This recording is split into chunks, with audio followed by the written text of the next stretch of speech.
মায়ের কান্দন যাবজ্জীব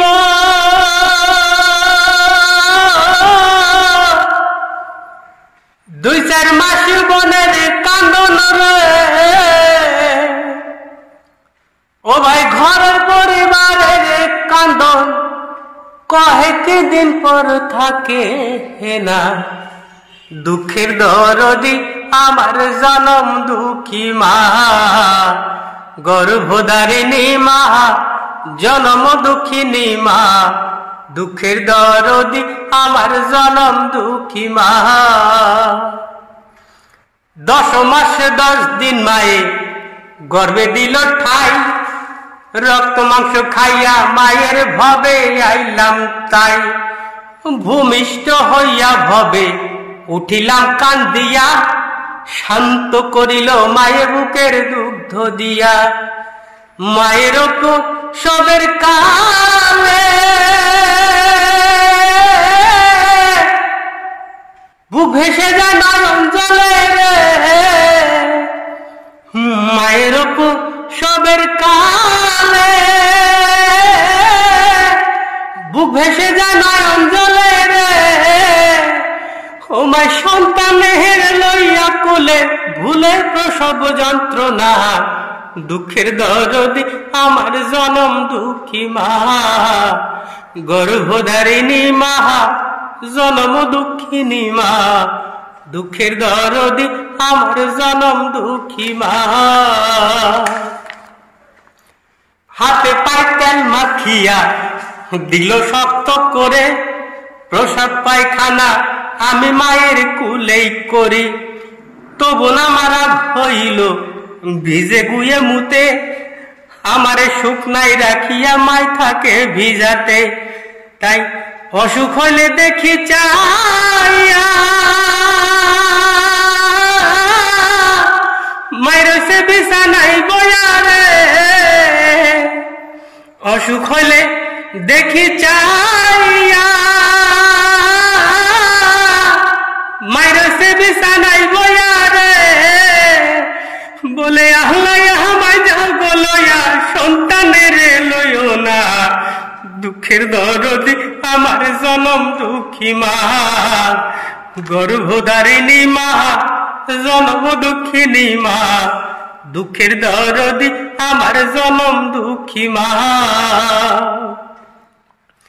বিদেশেতে যদি কারো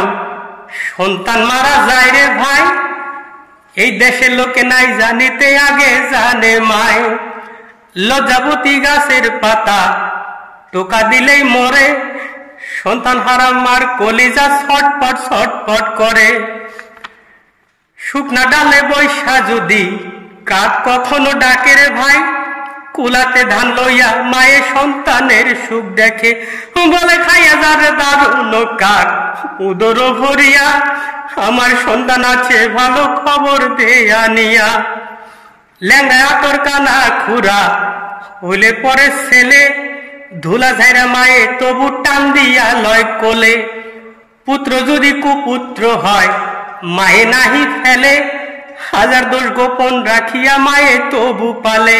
তাই শাহালম ভাবিয়া বলে জান্নাত মায়ের চরণ তলে রে শাহালম ভাবিয়া বলে জান্নাত মায়ের চরণ তলে রে তোরা দেখ বুখারী হাদিস খুলে করছে নবী ঘোষণা দুঃখের দরদি আমার জনম দুঃখী মা গর্ভধারিণী মা জনম দুঃখিনী মা দুঃখের দরদি আমার জনম দুঃখী মা মায়ের কান্দন যাবজ্জীব দুই চার মাস বনের কান্দন রে ও ভাই ঘরের পরিবারের কান্দন কহে দিন পর থাকে না দুঃখের দরদি আমার জনম দুঃখী মা গর্ভধারিণী মা জনম দুঃখিনী মা দুঃখের দরদি আমার জনম দুঃখী মা। মামু, এই যে মার গানটা গাইলা, তোমার গান শুনে আমার অন্তর একদম অন্তর ফাইটা গেছে গা, একদম তছনছ হয়ে গেছে। যদি আমি ফাইরা যদি দেখান পারতাম, মানে অত ভাল লাগছে।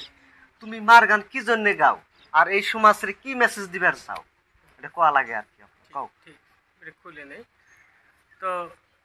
সমাজের আমি একটা মেসেজ দিবার চাই। আমরা তো আসলে আলাম উলামা না, আমাদের মুখে কথা এগুলো মানায় না। তবুও হাদিসে শুনছি 3 শ্রেণীর মানুষ ভেস্তে যাব না, যদিও তারা নামাজ রোজা হজ জাকাত সব কিছু করে। তার ভিতরে প্রথম হয়েছে মা বাবার অবাধ্য সন্তান। যদি আমার এই মায়ের গান শুই না, কোনো অবাধ্য সন্তান যদি তার মার সাথে ভালো আচরণ করে, এটাই আমাদের জন্যে বহুত বহুত বড় পাওয়া। আশা করি সবাই শেয়ার দিবেন, যাতে একটু ভালো মেসেজ সমাজে পায়। সবাই জানি পায় আর কি, তাই না? এটাই উদ্দেশ্য আমার। বাই বাই বাবু।